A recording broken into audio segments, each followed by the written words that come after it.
नागपूरमध्ये वळूनंतर आता म्हशीची दहशत निर्माण झाली आहे। कुत्रा चावल्यानंतर बेभान झालेल्या एका म्हशीनं महाल परिसरामध्ये अनेकांना जखमी केलं आणि एका वृद्धाचा जीवही घेतला। बघूया।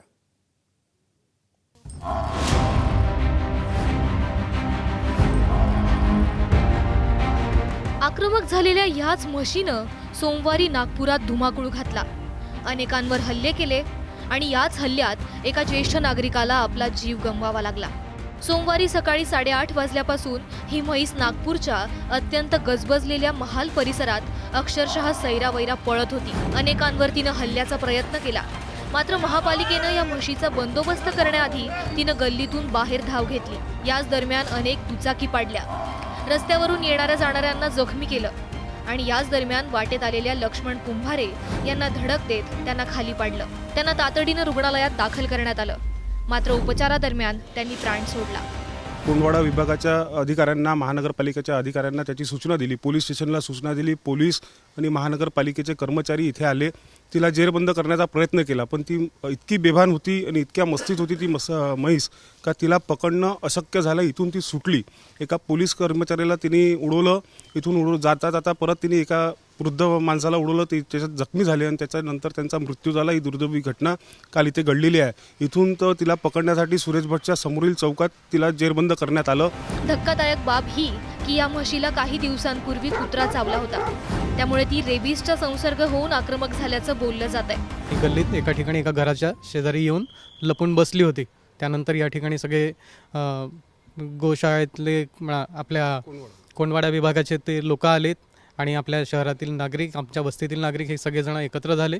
सगळ्यांच्या मदतीने तिला पकडण्याचा प्रयत्न करण्यात आला, पण ती या ठिकाणी पकडल्या जाऊ शकली नाही। इथून ती जाताना तिने पोलिसाला उडवलं आणि पुढे जाऊन एका वयोवृद्ध नागरिकाला उडवलं। त्याच्यानंतर त्यांचा दुर्दैवी मृत्यू झालेला आहे। घटना घडली त्याच्यानंतर त्यांनी आम्हाला असं सांगितलं का तिला कुत्रा चावला होता 10 दिवसा पहिले।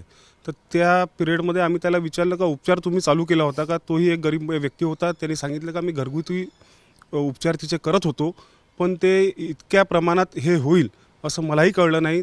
तिचा एक वासरू आहे, तो वासरूही घेऊन आला होता, पण ती वासरूलाही न ओळखल्यासारखी करत होती, असा तिचा विषय होता। जानेवारी महिन्यात नागपूरच्या सन्मान नगर परिसरातही अशाच एका मोकाट वळूनं वंदना देवीकर या 64 वर्षीय महिलेला त्यांच्याच घरासमोर गंभीर जखमी केलं होतं। 3 आठवडे ICU मध्ये आणि अनेक दिवस रुग्णालयात राहिल्यानंतरही वंदना देवीकर अजूनही शुद्धीवर आलेल्या नाहीयेत। त्यांची मृत्यूशी झुंज सुरूच आहे। ABP माझानं वंदना देवीकर यांचं प्रकरण समोर आणल्यानंतर महापालिकेनं कारवाई करत 10 पेक्षा जास्त मोकाट वळू पकडले, मात्र लक्ष्मण कुंभारे आणि महाल परिसरातील इतर नागरिकांसोबत घडलेल्या या घटनेनंतर नागपूरच्या मोकाट प्राण्यांचा प्रश्न आता महापालिकेच्या हाताबाहेर गेलाय का, असा प्रश्न उपस्थित झालाय। यावेळी महापालिकेच्या जुन्या नंदीग्राम योजनेची चर्चा सुरू झाली आहे। पालिकेची नंदीग्राम योजना नेमकी काय होती ते पाहूयात। शहरातील प्राण्यांचे गोठे वाथोडा परिसरात स्थलांतरित केले जातील। स्थलांतरित प्राण्यांसाठी 19 हेक्टर जमीन निश्चित करण्यात आली होती। राज्य सरकारकडून नंदीग्राम योजनेसाठी 104 कोटी रुपये मंजूर करण्यात आले होते। पहिल्या टप्प्याच्या कामासाठी सुमारे 81 कोटींची वर्क ऑर्डर देण्यात आली। पहिल्या टप्प्यात 70 शेड्स बांधण्याचं काम सुरू झालं। अजूनही योजना पूर्णपणे अंमलात नाहीये। नंदीग्राम योजना जाहीर होऊनही प्राण्यांचे गोठे अजूनही शहरातच आहे। त्यामुळे आता महापालिका मोकाट गुरांचा हा प्रश्न कधी सोडवणार, असा सवाल नागपूरकर विचारतायत। महापालिकेच्या मागील कार्यकाळात नंदीग्राम योजना जाहीर झाली होती। राज्य सरकारने त्यासाठी 104 कोटी रुपयांचा निधी दिल्यानंतरही त्याची अंमलबजावणी होऊ शकलेली नाही आणि त्यामुळेच नागपूर शहरातील नागरी वस्त्यांच्या मधोमध 1000 पेक्षा जास्त प्राण्यांचे गोठे अजूनही कार्यरत आहे। त्याचा सामान्य नागरिकांना त्रासच होत नाही आहे, तर आता त्यांचे जीवही जाऊ लागले आहे। त्यामुळे नव्याने सत्तेत आलेले सत्ताधारी नागरिकांच्या या त्रासाकडे लक्ष घालतील आणि नंदीग्राम योजनेची अंमलबजावणी लवकरात लवकर करतील, हीच माफक अपेक्षा। कॅमेरामॅन अतुल हिरडेसह रजत वसिष्ठ, ABP माझा, नागपूर।